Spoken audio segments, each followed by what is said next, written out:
In the world of Hunter x Hunter, there's a power that dwells within every living being, an invisible force known as Nen.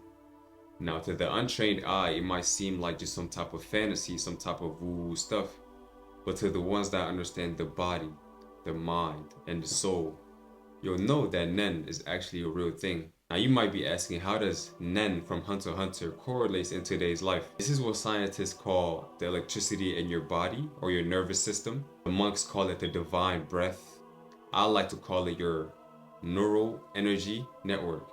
The way that energy literally gets communicated throughout your body. See, your body is an amazing thing, an amazing gift that has been given to us and is made up of billions of cells.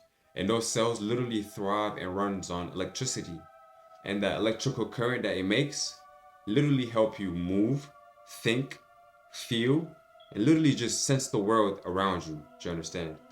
Now, when your neural energy is literally misaligned, you start to glitch, you start to lag. Just like in video games, remember how you used to lag because you had bad Wi-Fi?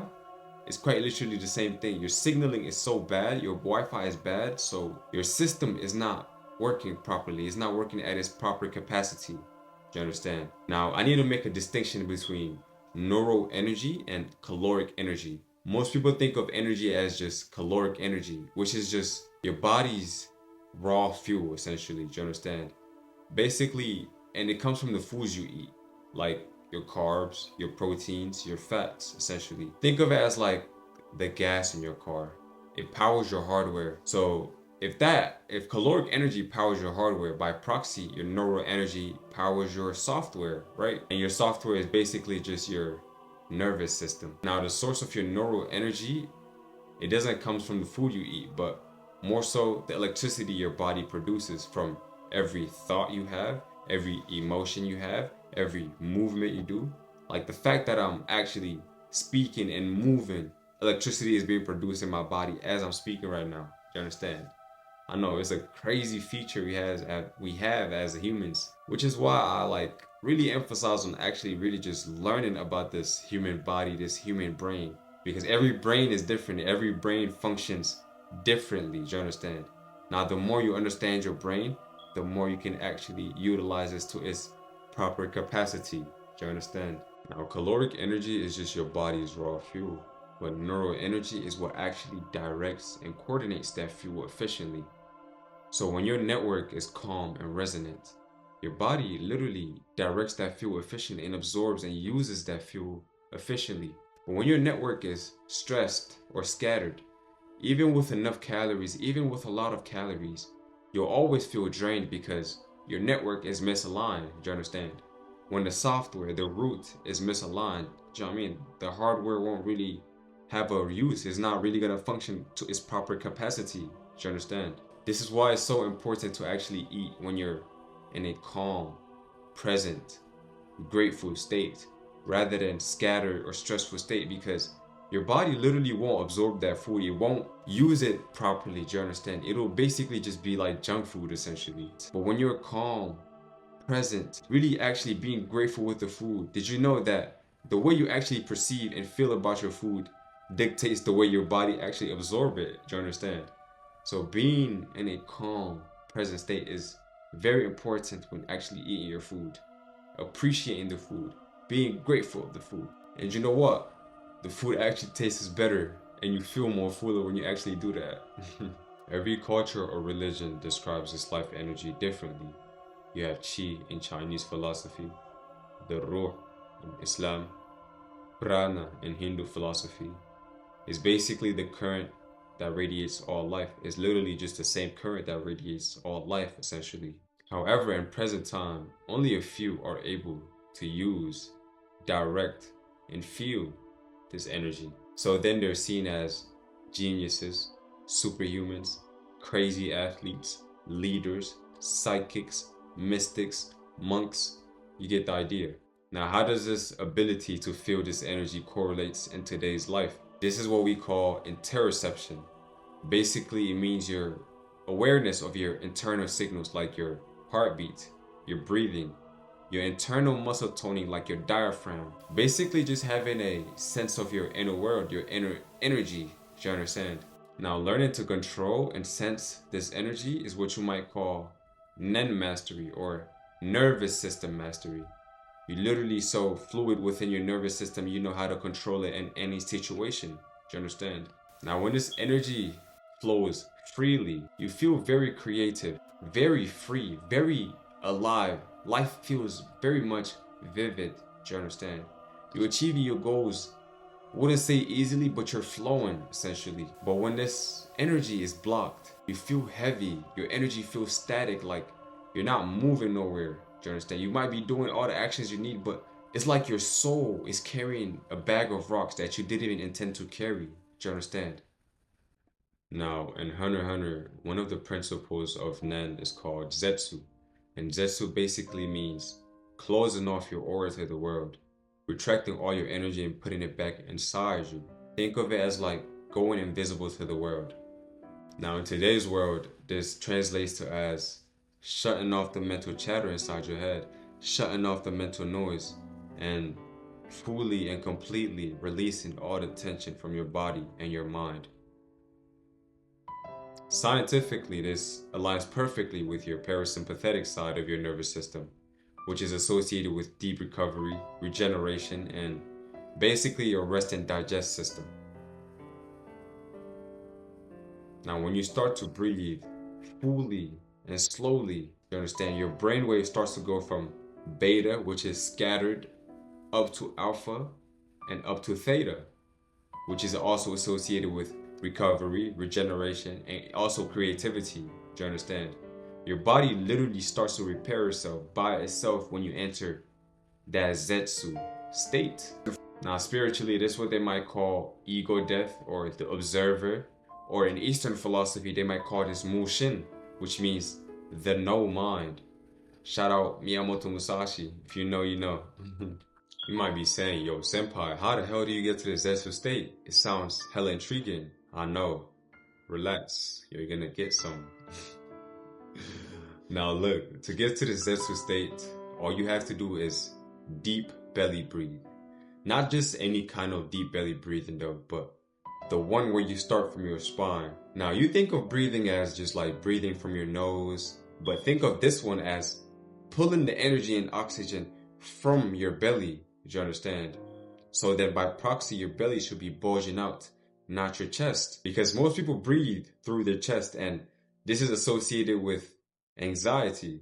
That fast, shallow breath is associated with anxiety. Did you know that the etymological word of anxiety means to constrict? So that when you're constricting your stomach, when you're not fully breathing, when you're not fully breathing in the air and expanding everything out, you're literally putting in anxiety inside your body.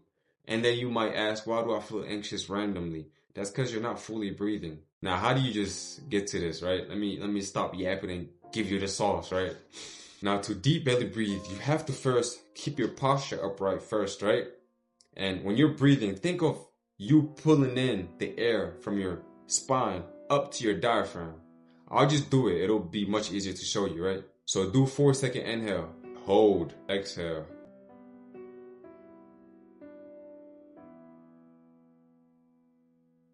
I feel much calmer already. Now, I hope you weren't just watching me do that. I hope you were actually doing it with me and being a real G. Do you understand? Now, look. The exhaling part of this practice is probably the most important part, because when exhaling is when you actually start feeling the calmness, is when you actually activate your parasympathetic calming fibers via the vagus nerve. Think of the vagus nerve as just your internal control center, your inner world's control center, right? And to activate this nerve, the exhale has to be longer than the inhale. So if we inhaled for 4 seconds, held for 2, I forgot to mention this, by the way, when you hold, literally try to witness that witness that's witnessing everything. Try to witness that centeredness that you feel. And slowly exhale. Because if you want a longer exhale, so then you have to slowly exhale by proxy, right? And as you slowly exhale, just feel the calmness you feel inside your body, inside your gut. Do you understand? Now, the frequency of doing this would just depend on what type of state you're in. If you're already calm, it'll just help you get calmer. If you're very active, very alert, very in a sympathetic state, it'll help you get calmer very fast. Do you understand? I usually like doing about 6, 7 rounds of this. About like 6, 7, actually do 6, 7 rounds of this. And it helped me get very quick before like workouts, social events, inner chaos when I'm just dealing with hella stuff going on. It just helps me get calm very quick. Do you understand? And this Zetsu state, you're not reacting to the world. You're very much observing, like you have a hawk's eye view over everything. You have like a 5K view of the world, you understand? It's like having one of those gaming monitors that you see perfectly clear and you just have the perfect frames and everything like that, do you understand? Zetsu is stillness, and stillness is not weakness. People think, oh, you're still, you're too calm, you're detached from the world and everything like that. But stillness is stored potential. You literally start to see your true potential in stillness. The real you, the real things that you can actually do. You start to know yourself in stillness. So don't run away from stillness. Actually run for it. Now the second Nen principle I want to talk about today is Ten. And Ten basically means shielding and protecting yourself from external negativity, from external people, do you understand? Because after stillness, you must also learn presence. After learning the art of Zetsu, you must also learn the art of Ten, which is the art of presence. Now, unlike Zetsu, Ten is not about repressing or retracting your energy, but more so about holding your energy, grounding your energy, not suppressing it, but circulating it with awareness. Now, scientifically, this is what they might call high vagal tone. Your ability to just manage yourself under pressure, do you understand? Or they might call this coherent rhythmic breathing. See, when your network is coherently in rhythm, you literally start to get into a state of mind where you're just calm, grounded. You're not moved by just external things like that. Do you understand? And how do you attain or train the state of Ten? You do so by rhythmically breathing. Do you understand? For example, 5-second inhale, nasally as well. Keep your posture straight. You breathe nasally. 5-second inhale, 5-second exhale. And keep that rhythm. Literally keep that coherent rhythm.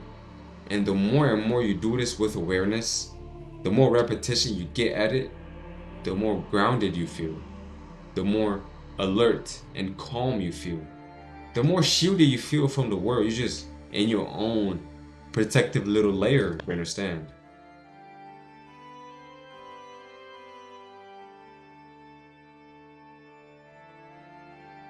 Now, when your system is coherently in rhythm, external things don't affect you as much. Other people's emotions or thoughts doesn't enter your system so easily anymore because you're much more aware of it to even filter it out. For all my computer nerds out there, this is what they call a firewall. Literally, you're so much aware of the things that you're literally protecting, all the things you don't want, all the negativity you don't want. You're literally protecting yourself away from that. Do you understand?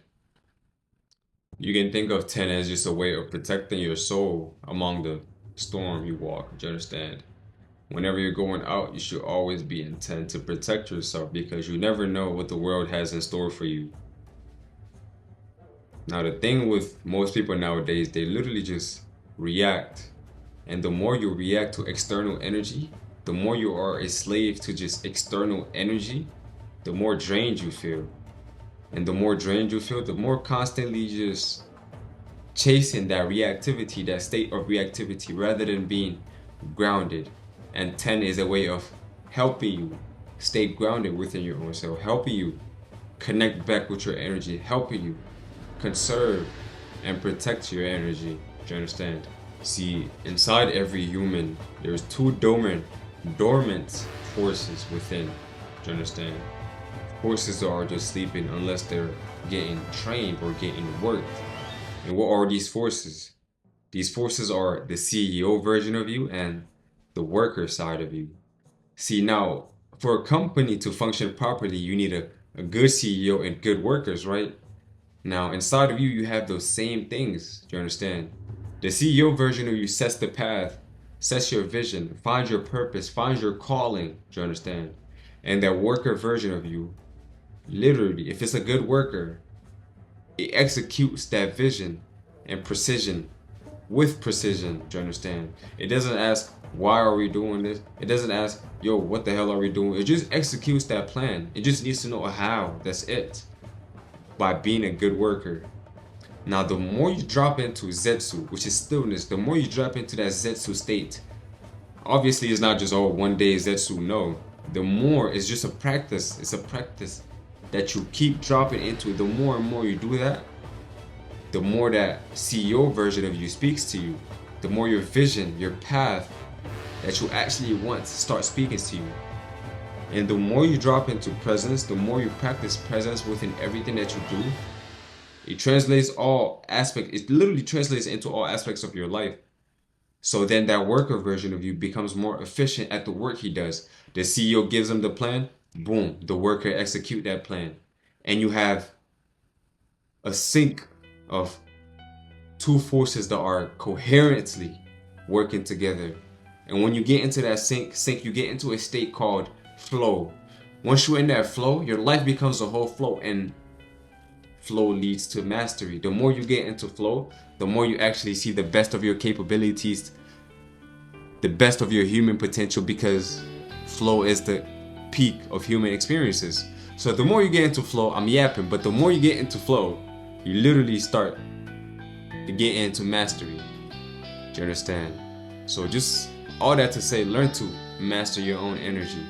The more you master your energy, the more your energy will literally start obeying you. The more you just master your presence, the world will start to respond to you. So yeah, man. Practice Zetsu, practice 10. The more and more you do that, the more your consciousness elevates, and the better you get. Do you understand? So yeah, man. This is a start of a new journey, a start of your neural energy network journey. And to master your neural energy. Love. If you enjoyed this video, subscribe, like, comment, whatever, all that people say. Do you understand? If you learn something, use it and implement it. Don't just keep it in your brain like a storage or something. Actually implement it. Love. Have a good day, bro.